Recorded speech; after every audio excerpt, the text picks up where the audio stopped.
Brian and Kenzie in the morning. And Chicago's alternative all day. Q101. 15 minutes into our hour one of the Golden Ticket. Every hour, 6:30, 7:30, 8:30, and 9:30. Your chance at the Golden Ticket and Oasis tickets. The keyword right now is forever. FOREVER to 312-591-8300. I looked at the text line and noticed nobody's misspelling it, Kenzie. So I know you'd like to see a lot of misspellings in there, and I understand you're not helping anybody today like you usually do so well. Mm-hmm. Well, it's amazing when you threaten them. All of a sudden they know how to spell. Which it's funny because earlier this week you were using the phrase gun to your head quite often, and that didn't seem to work. It didn't. No. But now all of a sudden I'm not going to correct you, and you can type it right up. Yep, the threat of no help certainly scared people into texting it correctly. You have till 7:30. Oasis tickets on the field at Soldier Field Thursday. You'll be there from our great friends Live Nation and Brian and Kenzie on Q101 and qualify for the Golden Ticket. Everything we do for an entire year, you walk right into. Okay, the fact that made your brain go is that all of these AI data centers is going to take all of our drinking water here in the Chicagoland area in the Midwest because we have the largest supply of fresh water in the world with the Great Lakes and Lake Michigan, the beautiful Lake Michigan looking at right now with the sunrise. A lot of people texted in on this. 630 checked in. They're building one of those data centers in Yorkville. End of last year, the city announced they were connecting a water line to Lake Michigan from Yorkville. Oh, my God. That's a long line. It's about a 45-mile line. It's a long line. You're right, Kenzie. One tube. I picture something like Wile E. Coyote and the Roadrunner making some kind of pipe he's going through. That's what this is. That's all what this is. Just to take the water from Lake Michigan. And they said they voted against it in Yorkville. They tried to stop the approval of the data center, but go figure, municipality sees dollar signs and approves it. Such damn BS, according to 630. Also, we had another person says they work at one of those. Apologies for your drinking water. Pour one out if you can. Come on, Can't pour one out. You can't pour one out. You're right. We got to use Mad Dog 2020 to pour one out. We can't pour one out with water.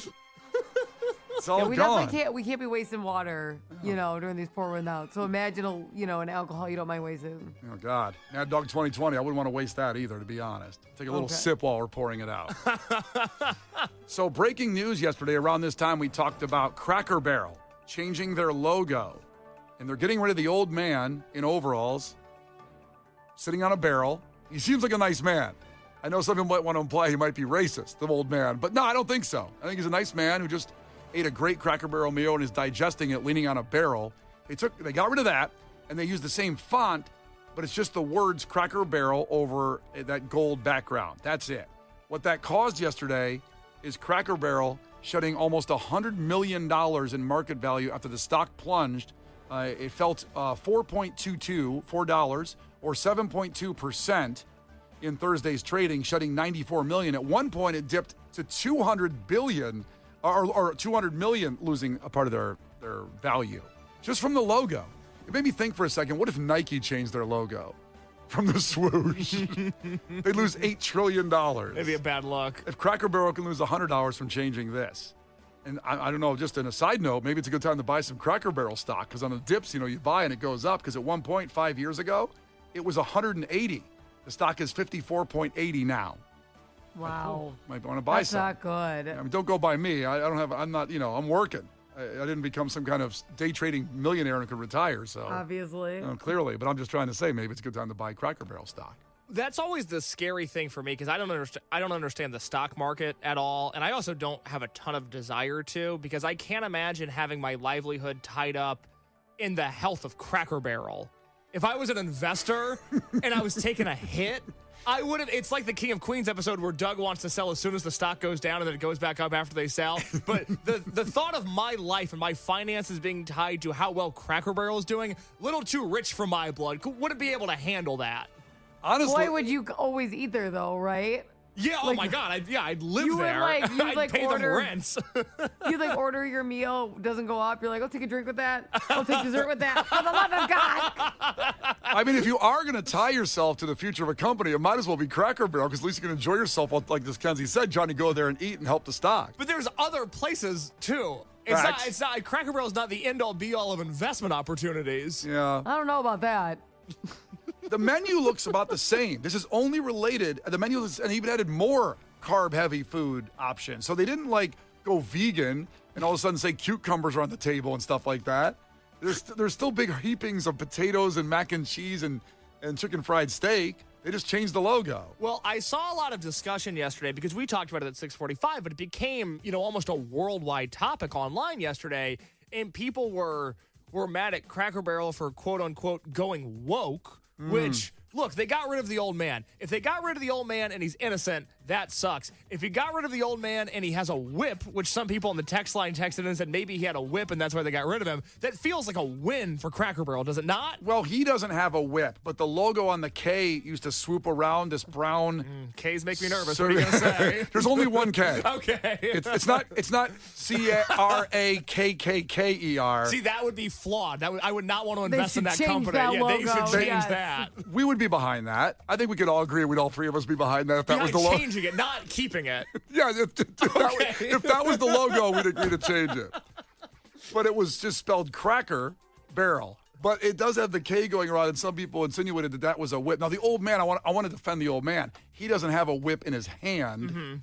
He's just a guy who just ate a good meal and just can't get out of the chair, which they got rid of him. What was his name? Did we get a name for him? I don't know if there's a name. What was it? Remember when you said the new special and you said the name of the guy? Oh, yeah. Was it Uncle Jester? I don't know. No, it was no. Uncle Herschel. Herschel. He looks like a the Herschel. problem with the logo is I think they could have gotten away with changing it, but they needed to still have like a deep South vibe. I need to look at that and hear the words like "go on get," to know my food's gonna taste good. It's not giving that energy, and that's the issue. What did you say, Kenzie, on TikTok? There was a lot of black people mad because they wanted to stay racist because the food will stay good there.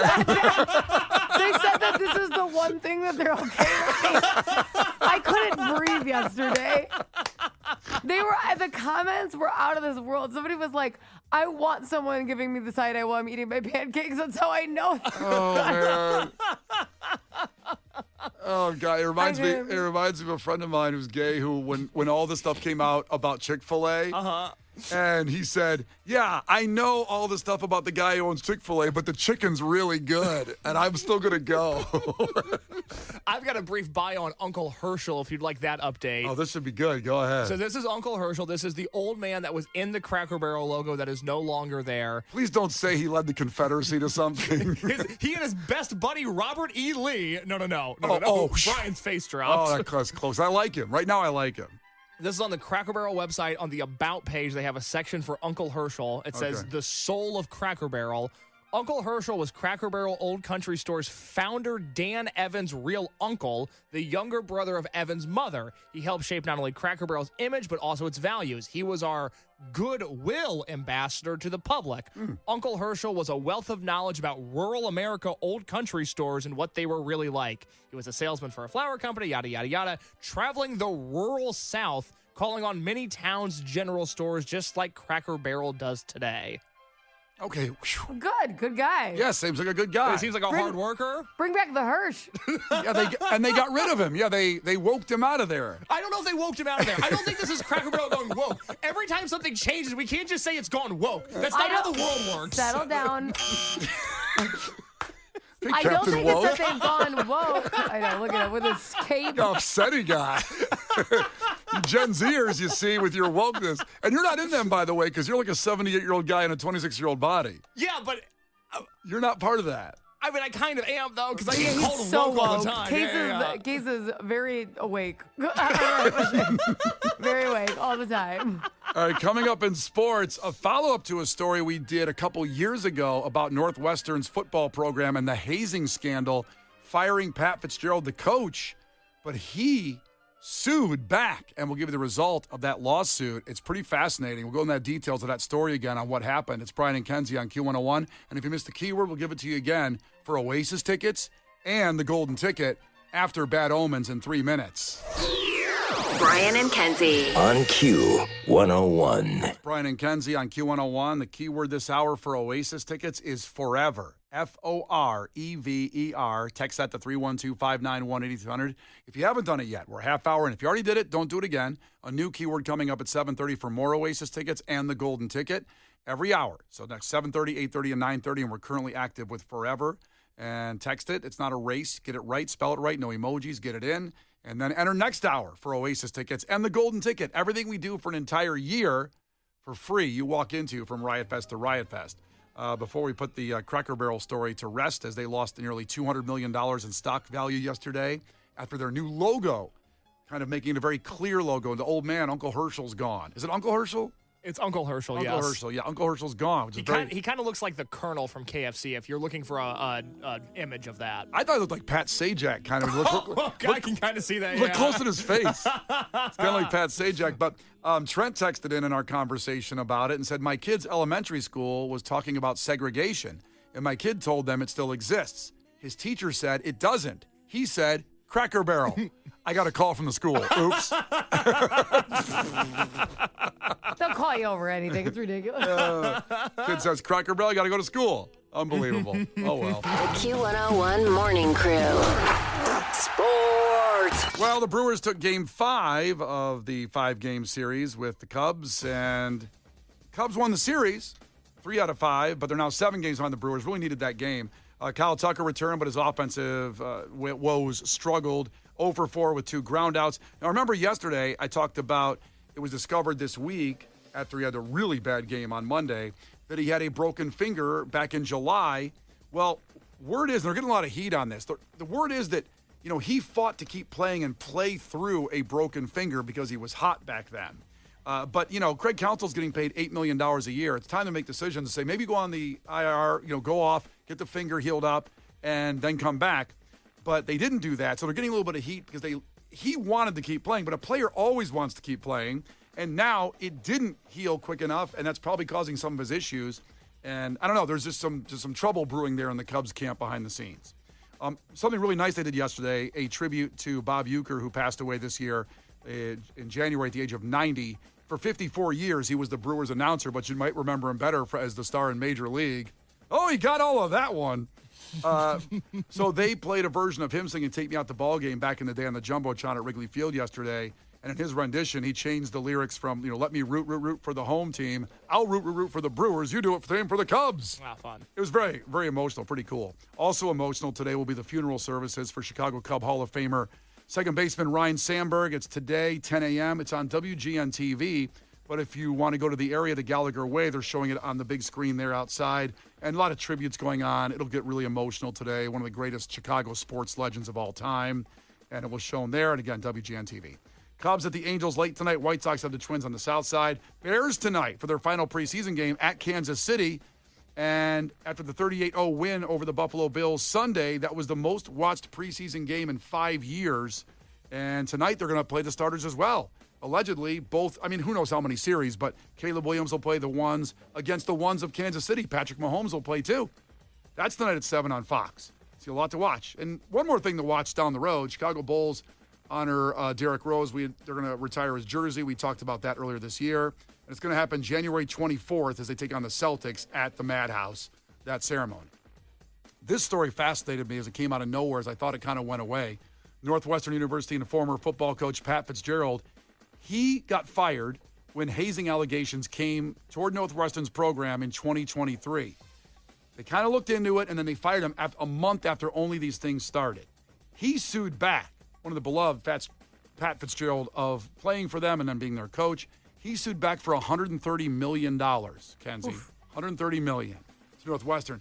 Most of that is the contract he was owed. He had like a 30-year contract. That's right. It's a super long deal. They wanted him for life because he's a great guy and a great alumni. They fired him, saying, well, this hazing stuff, you must have known about it. Well, yesterday it was announced by his legal representatives that after this investigation and 2 years of the legal battle, they've settled. And he's been exonerated pretty much. They can't say everything, and there's always a non-disclosure agreement. But he said, for the past 2 years, I've engaged in a process of fact-finding, expert discovery, which showed what I said all along, that I had no knowledge of the hazing. So they couldn't find any connection to him knowing about the hazing that was going on, which is, I believe it, because the first guy to come out and say, yeah, the coach knew about it and I can prove it, is a guy that was riding the bench. Or a guy that, just had to run suicides. Well, he could be riding the bench or not, but, he still doesn't mean they can get... the hazing was insane. It was insane. And I'm saying that, like, Still not appropriate. they would have been able to find a connection to him, I think, in a 2-year investigation. Somebody would have ratted and said, yeah, he knew, and then I can prove it, or I have it on my phone. So I guess I kind of believe it, but, that's as far as we can go until we get that. Yes, Kenzie, speaking of the hazing, do you remember the car wash? You tell me. You tell me what you think the car wash hazing no, was. Kenzie, you tell us. You remember the car wash Weren't hazing? they like naked and they beat them with towels in the shower or something? Keep going. More thoughts on what you I thought think? all the players were naked in the shower and they picked one guy and they beat him with towels. Here's what the car wash hazing was with the football program, and this is, quote, a tradition at Northwestern that consisted of players lining up, standing naked, and spinning around the entrance of the showers so that freshman players were forced to rub up against the line of men to get in their showers. Oh, God. I'd rather get beaten with a towel. And there was no beating going on, but then again, things were whipping around, if you know what I mean. That's disgusting. Yeah. I don't understand who comes up with these Can I just hazing say, rituals. I don't know if I can really say this without getting in trouble. I'll put my fingers on the dump button. Go ahead. But, like, it's always straight guys who do stuff like this, and they make fun of guys who aren't straight. And men who are just openly gay aren't doing this. They just date guys. Yeah. And then straight guys are like, you know what we should do? We should hit all of them with our penis. Yeah. And then they like harass like gay men. Right. They could just say to the other players, do you want to go get a cup of coffee and maybe go see a movie tonight? Well, like, You could do that instead of the car wash. Even if you're testosterone fueled and you're like, no, we're hazing them. You could have them like clean the floor with a toothbrush. You pick kind of a gay thing, like a sexually driven. I'm not like using it as an insult. This is a sexually driven gay activity. Well, kind You of could like haze them in so many other ways, but you're gonna be super testosterone. I'm straight. And then I don't know, man. I think you said that very eloquently on how it could be put out. I didn't hit the dump button. Because there was also the naked center quarterback exchange. Oh, well, we all know about the naked center quarterback exchange playing Riot Fest this year.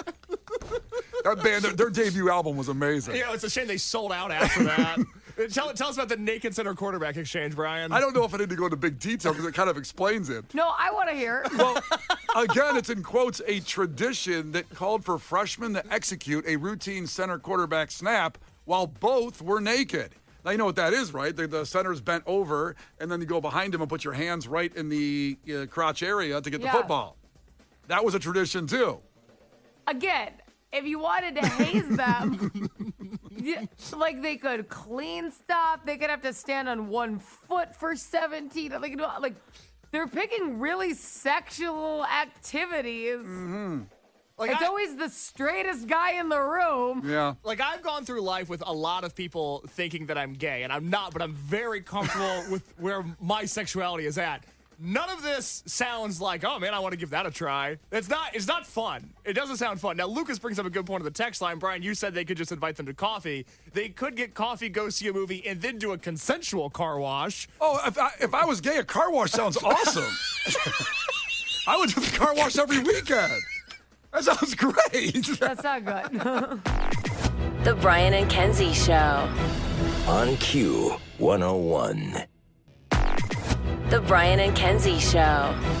On Q101. Brian and Kenzie on Q101. That is Turnstile, appropriately leading into Case's movie review, because Case introduced Turnstile to me about 5 years ago at Lollapalooza, and I went swimming instead. I saw a couple songs, and I realized my mistake, and then saw him at Riot Fest 3 years ago, and realized how amazing Turnstile is. Am I timing right on that? Is my timing? Timeline couldn't have been more wrong, but I appreciate the shout out. And we've got a movie review to get to because I don't have time to explain how all of that was wrong. So Lori checked in from Cherville and said she was the one that recommended this movie, Teen Wolf. You got a lot on Teen Wolf, the 40th anniversary, but Lori checked in from Cherville and said she's taking credit that she was the one that made this happen today. So let's get into it. For Christ's sake, tomorrow's the 4th of July, and we will be open for business. What country you from? What ain't no country I ever heard of? They speak English and what? Utah. Give me 2. Do you enjoy pain? Pain don't hurt. Wax on, right hand. Backs off, left hand. Now fry like bacon, you little freshman piggies! Fry! Fry! Playing football at West Canaan may have been the opportunity of your lifetime, but I don't want your life. Teen Wolf, released August 23rd, 1985, with a budget of just $4 million. It made $80 million at the box office in '85. That's a huge get. The review aggregator Rotten Tomatoes reported 46% of 35 critics give the film a positive review with a rating of 5.4 out of 10. So not that great, but I believe just above Rotten, just above it possibly. Yeah. Next week, by the way, to remind you, with all the stuff we've been talking about of greed and your streaming service prices going up and up, that's just part of it. He's going to review finally Wall Street. I'm excited for you to watch the movie Wall Street next week. It's fascinating, and it's also almost a 40-year-old movie that relates more now today than ever before. Oh, good. I'm sure it'll be a nice calming watch. It won't make me angry at all. I'm not sure you're going to make it in the next day after that. Well, it'll be Oasis on Thursday, and then we'll be live the next morning. So it'll be a review of Wall Street coming off of Oasis all night. It should be a very, very interesting review next Friday at 8. You want me to watch the movie and review it? Maybe. That might not be a bad idea, actually. I mean, you will be home, Thursday. I can watch it. But Kenzie, you were excited for him to watch Teen Wolf, right? Yes, I was super excited because I really, really love Michael J. Fox. I know that's not a hot take, right? But obviously he was on the show Family Ties, and kind of a notorious story was when he was on Family Ties, the head of NBC wanted to have him fired when this first came out because a quote was, he didn't think his looks would be, on a lunchbox exactly, because at the time would never have like the character lunchboxes. Yeah. And he really wanted him fired. He thought it would not go with the success of the show. Well, Family Ties blew up, and then Michael J. Fox obviously gets Teen Wolf, okay? The guy's so strict, he won't let him miss anything filming schedule-wise, so he can only film Teen Wolf on the Family Ties break, okay? So Wow. he does that, really aggressive, a small break from Family Ties, and he has to jump back into Family Ties. That is right after that, almost immediately, is when Back to the Future happens, okay? Now, Back to the Future was already filming with Eric Stoltz, and he decided he didn't like him, so they did a reshoot, and they were in a tight schedule. So he'd have to do all morning at Family Ties and do all night at Back to the Future. And this is coming right off of Teen Wolf. And he said he'd honestly get confused. He was delirious. He wasn't sleeping, and he'd get confused which of those three characters he was playing when he'd arrive on a set. Wow. He was like, oh my God, where am I? Like, what movie am I in? What show am I in?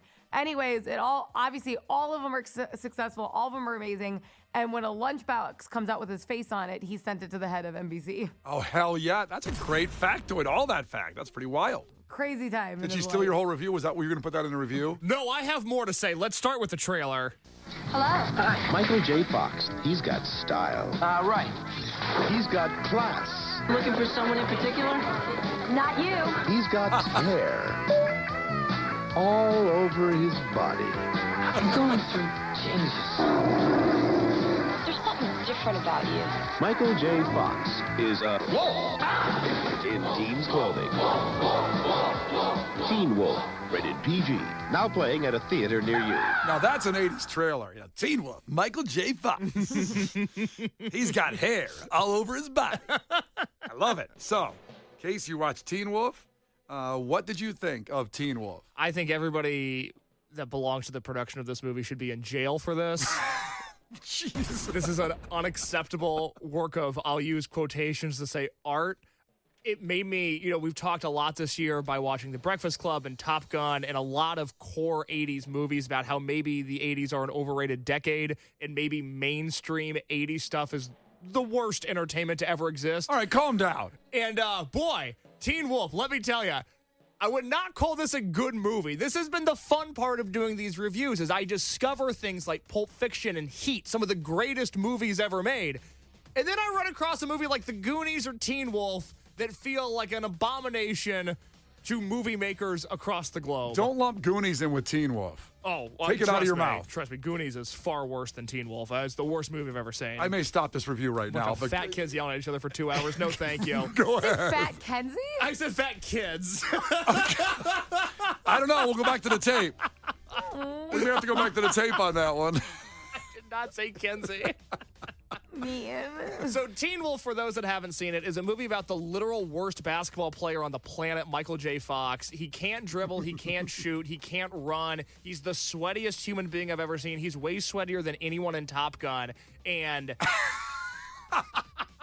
he's playing basketball. He's terrible at it. He goes to his basketball coach and says, Coach, I feel like my body's changing, which, like, he's a senior in high school. I would hope it would have changed by now. But he goes to his basketball coach and says, my body's changing. And his coach is like, hey, man, didn't ask. Like, good afternoon, but I don't care. Rightfully so. And this sets off 90 minutes of shenanigans in which, you know, the movie's called Teen Wolf. And I was like, maybe it's a metaphor. It's not. Michael J. Fox transforms back and forth between human loser skinny boy and werewolf and is just walking about through high school. There's a scene in which he goes into 7 Minutes in Heaven with this girl named Boof.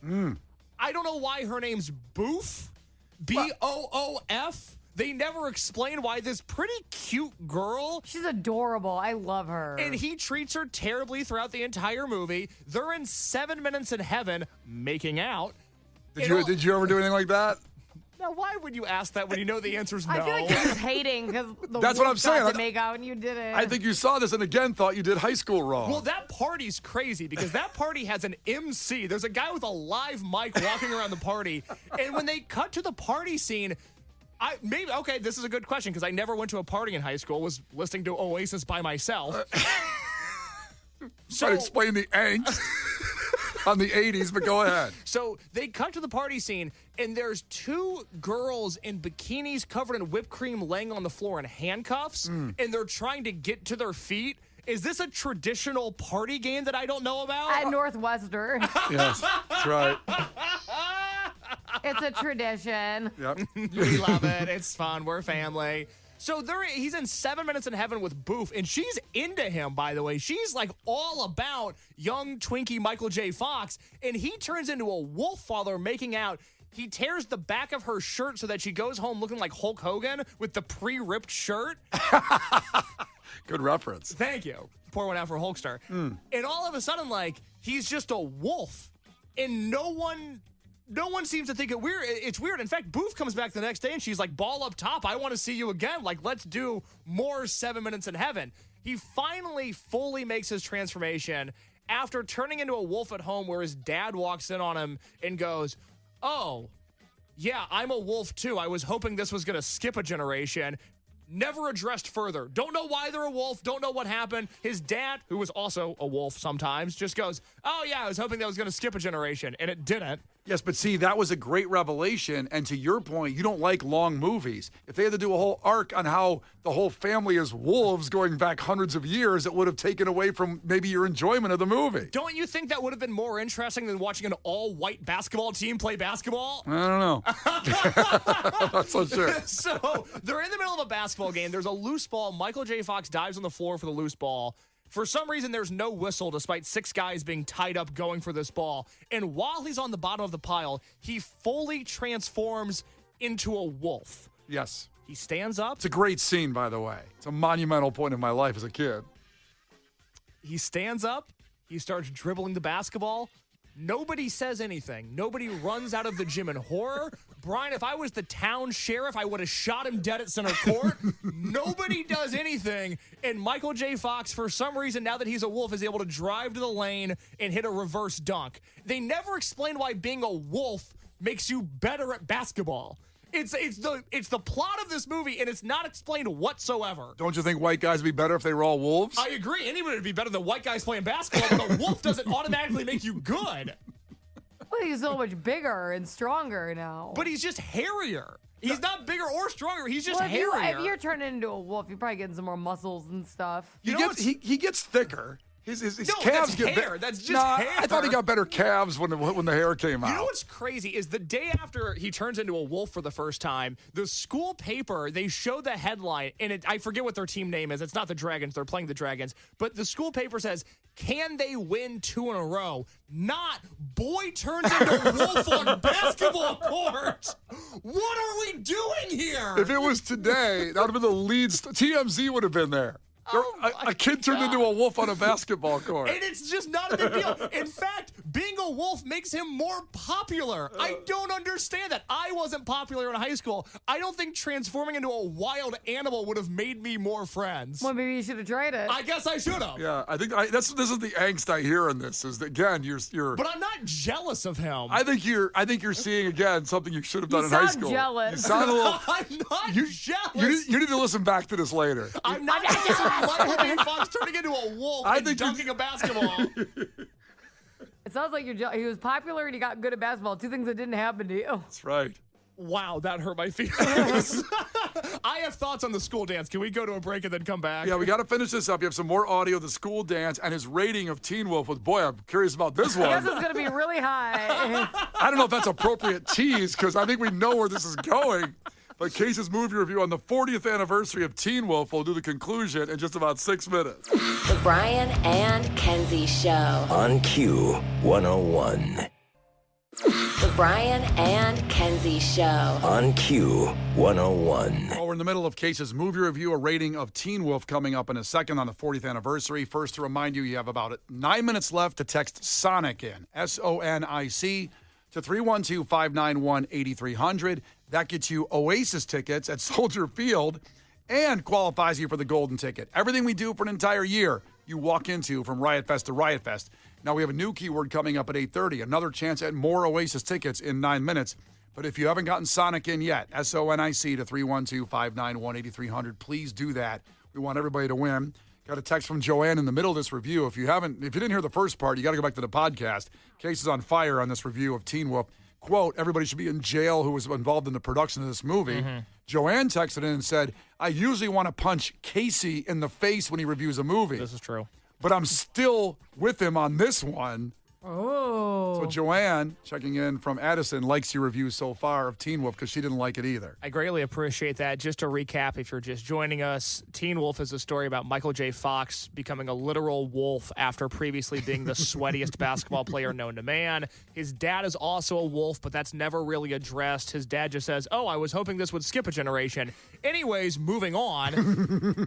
And then after diving for a loose ball in a high school basketball game in which people were at, he turns into a full werewolf on the court, and for some reason the town sheriff doesn't shoot him dead then and there. The school newspaper also doesn't address the fact that one of their students is now a wolf, and they merely comment on the basketball team winning a game for the first time in a few years. Well, win at all costs. Doesn't matter how we get there. Steroids or wolf, doesn't matter. A lot of controversy right now about who's allowed to play what sport. I would think wolves would be barred from high school men's competitions. I don't know. I think they can do it today. That's what I'm hearing. Yeah. All right. So we haven't addressed the love interest in this movie. I mentioned earlier that there's Boof. Again, don't know why this cute girl is named Boof, Boof. Okay, let it go. She's adorable. It's a cute nickname, Boof. I like it. It's not a cute nickname. Boof. For the record, I went to Wikipedia, and her real name in the movie is Lisa Boof Marconi. Okay, so that doesn't get us Boof. That doesn't help us figure out why she's called that. We'll do a Netflix her doc. Name. No, it's a quote. I don't think it's like a real name. I don't think it's her Christian name. Lisa Boof Marconi. So there's her, and then there is a stuck-up blonde woman named Pamela, who shows no interest to Michael J. Fox for most of the movie, nor would I if I was a teenage girl, because he's terrible at basketball, and it gave me the ick. But after he transforms into the wolf, she gets full-on horny for Michael J. Fox as the wolf. Yep. It's bizarre. It's creepy. It borders on bestiality. And after they're doing a rehearsal for what appears to be a pro-slavery school production, because she's on stage rehearsing her lines in the theater, and she's talking about not wanting to leave the plantation. Complicated legacy of plantations and all. I don't know what the play was, but it didn't seem like it aged great. They go back to the dressing room, and she seduces full-on wolf Michael J. Fox. Yeah. Now, I famously am a guy that enjoys when two people on the screen get it on. I don't enjoy watching her sleep with a wolf, and then while they're getting intimate, they cut to the parking lot where the vice principal's standing there, and you hear a howl like no animal has howled before in the distance. which we can only be led to believe is Michael J. Fox, for lack of a better term, finishing the intercourse in that moment. Foul. Jail everyone. Not okay. What sound do you make? Well, it's actually alarmingly similar. Funny you ask. Kenzie, what sound do you make? Wait, how do I howl? You want to hear me? Well, no.